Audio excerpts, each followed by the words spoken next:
નમસ્કાર વિદ્યાર્થી મિત્રો, એજ્યુટેકનો ચેનલમાં આપનું સ્વાગત છે। આજે આપણે ધોરણ 8 વિષય સામાજિક વિજ્ઞાનની સ્વઅધ્યયન પોથીમાં પાઠ નંબર 17 ન્યાયતંત્ર તેના તમામ પ્રશ્નોના જવાબની સમજ મેળવીશું।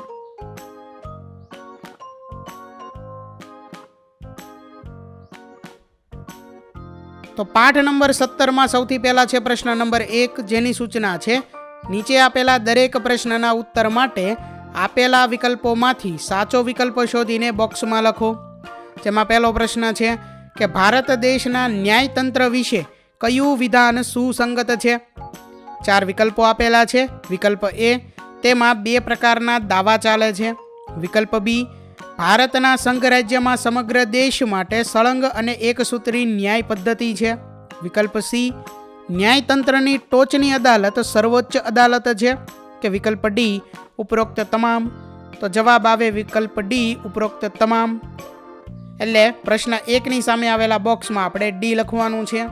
ત્યાર પછી આગળ બીજો પ્રશ્ન છે, જિલ્લા અદાલતના ન્યાયાધીશની નિમણૂક કોણ કરે છે?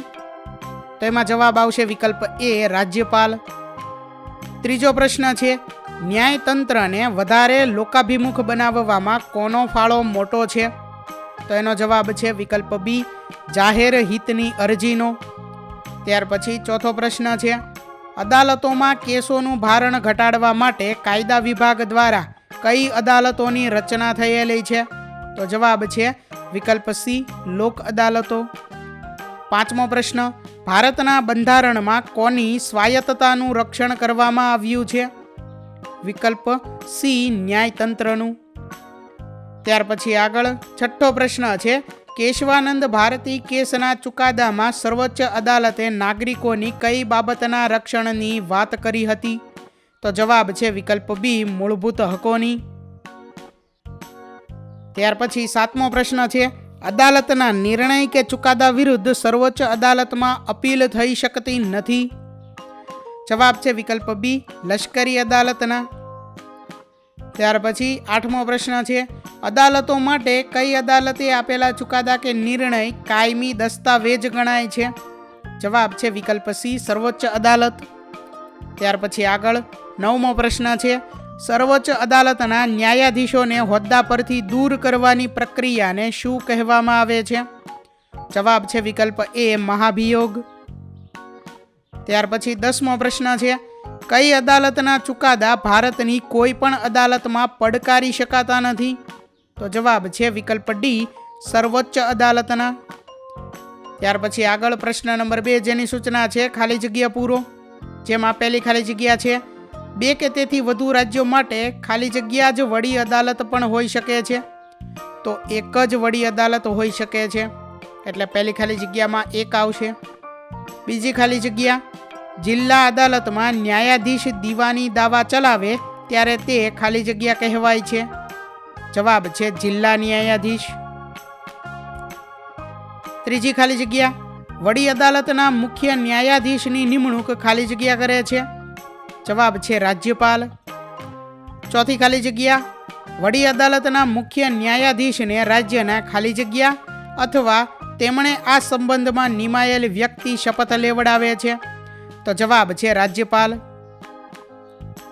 ત્યાર પછી 5મી ખાલી જગ્યા છે, સર્વોચ્ચ અદાલતના વરિષ્ઠ ન્યાયાધીશની નિમણૂક સામાન્ય રીતે ખાલી જગ્યાના ધોરણે થાય છે? તો વરિષ્ઠતાના ધોરણે।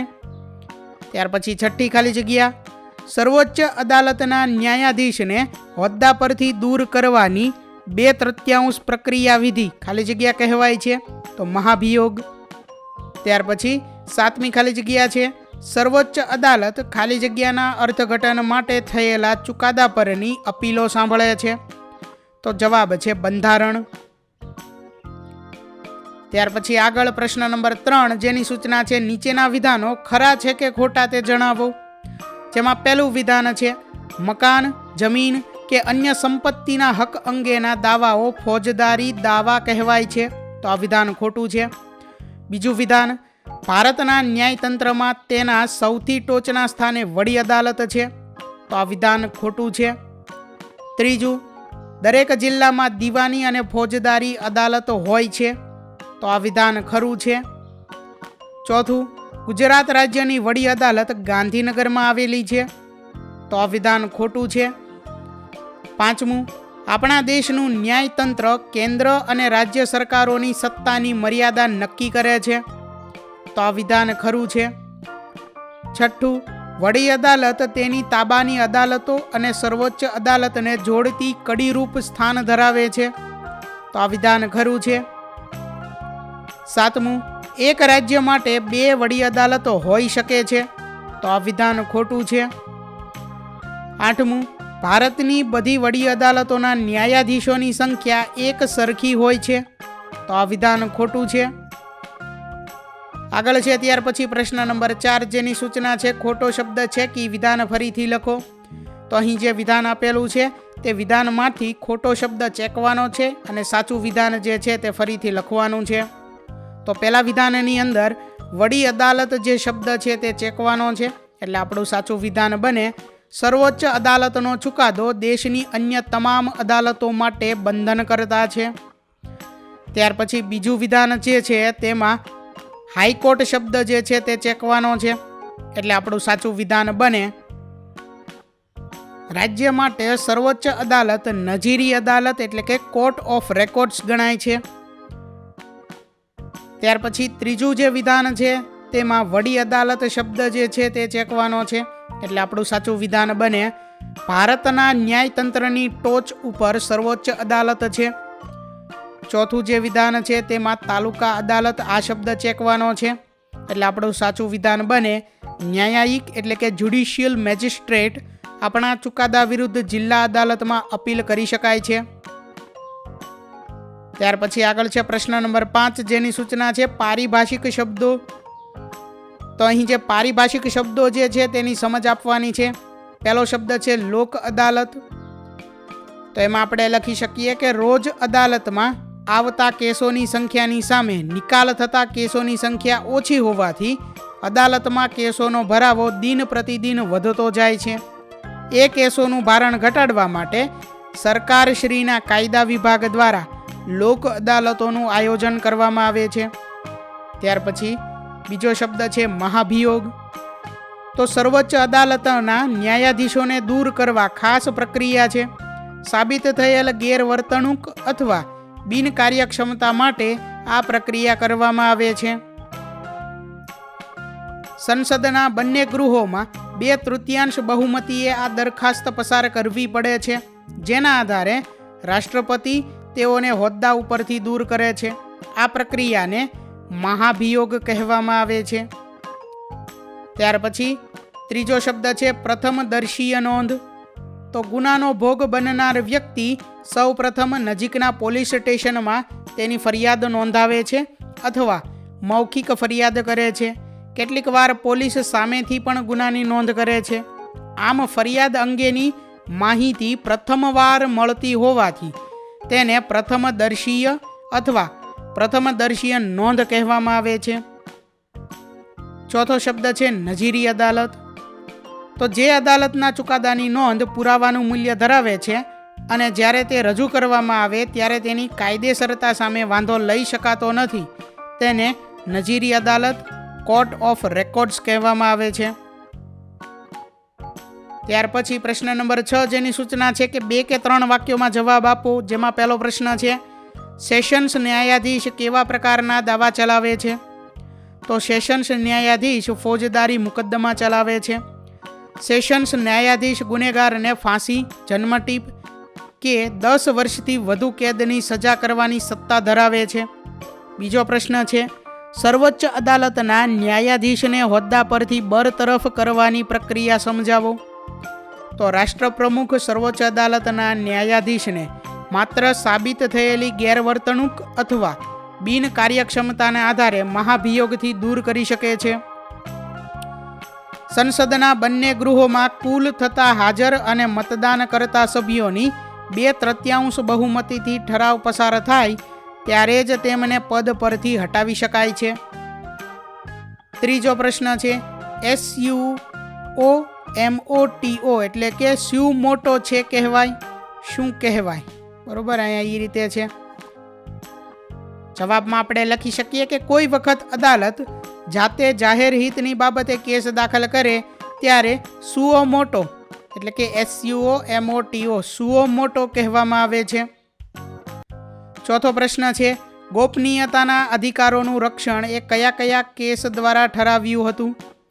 તો જસ્ટિસ પુટ્ટાસ્વામી વિરુદ્ધ ભારત સરકારના કેસ ચુકાદામાં સર્વોચ્ચ અદાલતે નાગરિકોના ગોપનીયતાના અધિકારોનું હકોનું રક્ષણ કરવા જણાવ્યું હતું, કારણ કે ભારતનું બંધારણ નાગરિકોને ગોપનીયતાનો અધિકાર આપે છે.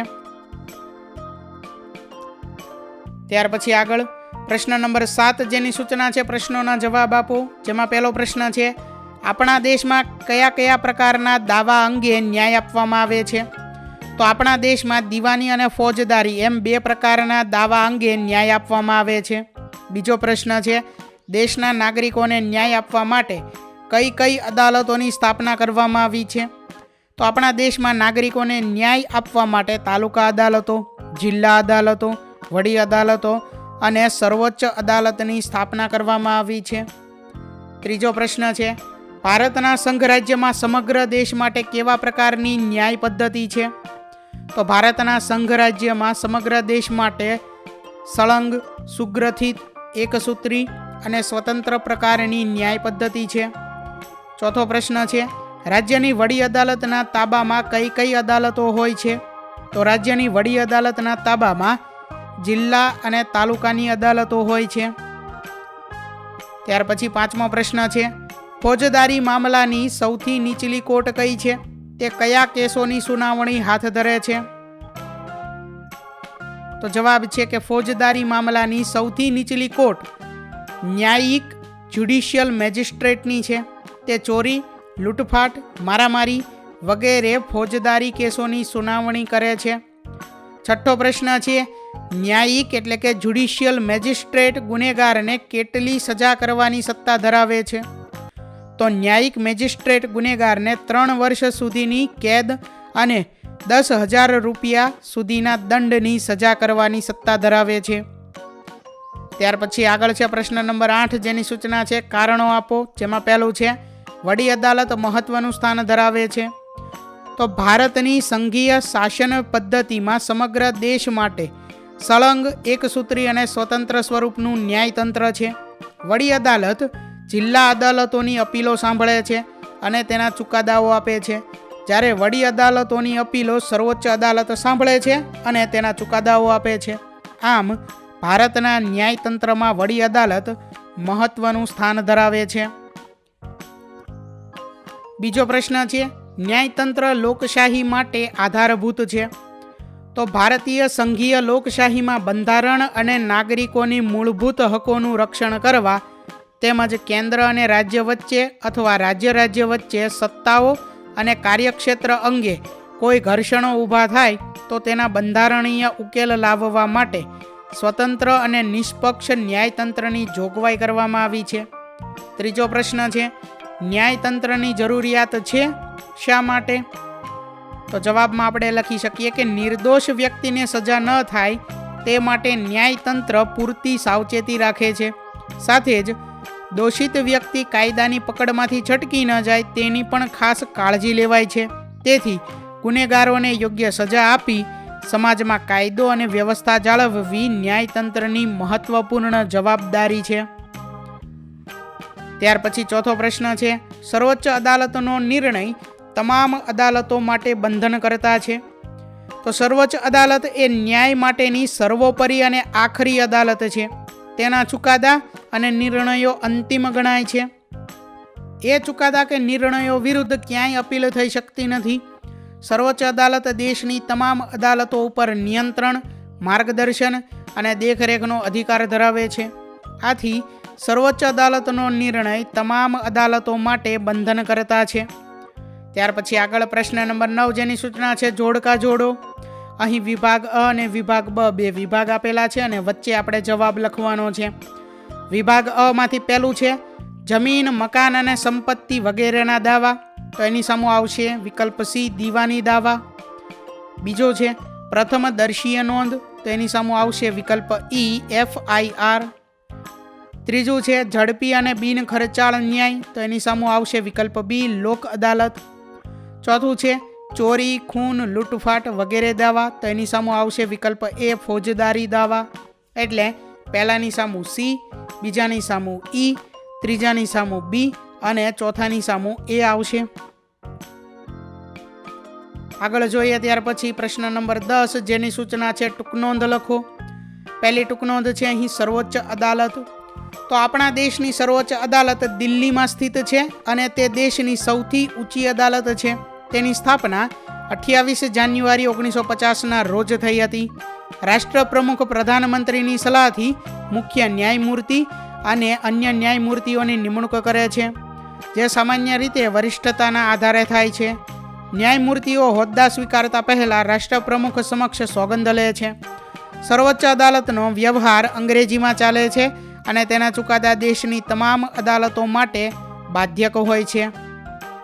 ત્યાર પછી બીજી ટૂંકનોંધ છે ન્યાયતંત્રની સ્વતંત્રતા. તો ન્યાયની દેવીનું ચિત્ર ન્યાયતંત્રનું પ્રતીક છે. તેની આંખે બાંધેલો પાટો દર્શાવે છે કે ન્યાય પક્ષપાત વિના આપવામાં આવે છે.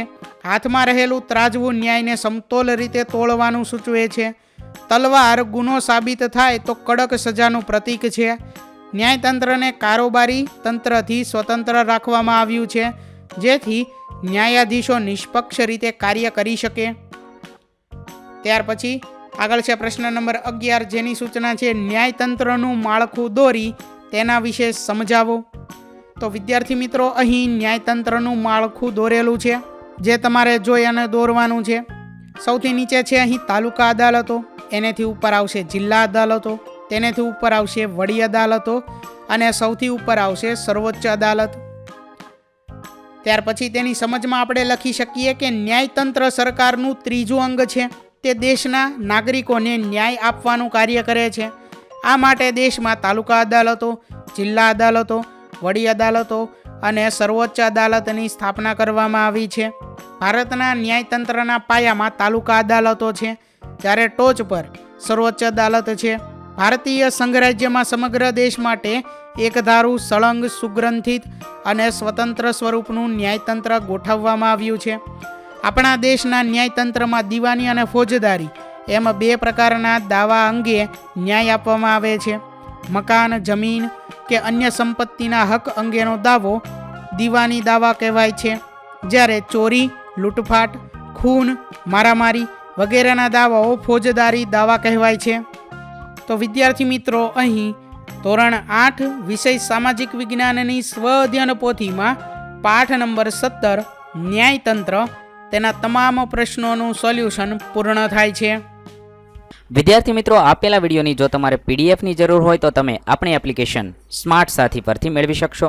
વિદ્યાર્થી મિત્રો, આપણી એપ્લિકેશન સ્માર્ટ સાથી પ્લે સ્ટોરમાં આવી ગઈ છે, જેની અંદર તમે બધા વિભાગ જોઈ શકો છો. તેની અંદર વિવિધ ધોરણ છે. ધોરણ ઉપર ક્લિક કરતાં વિવિધ વિષય ખુલશે.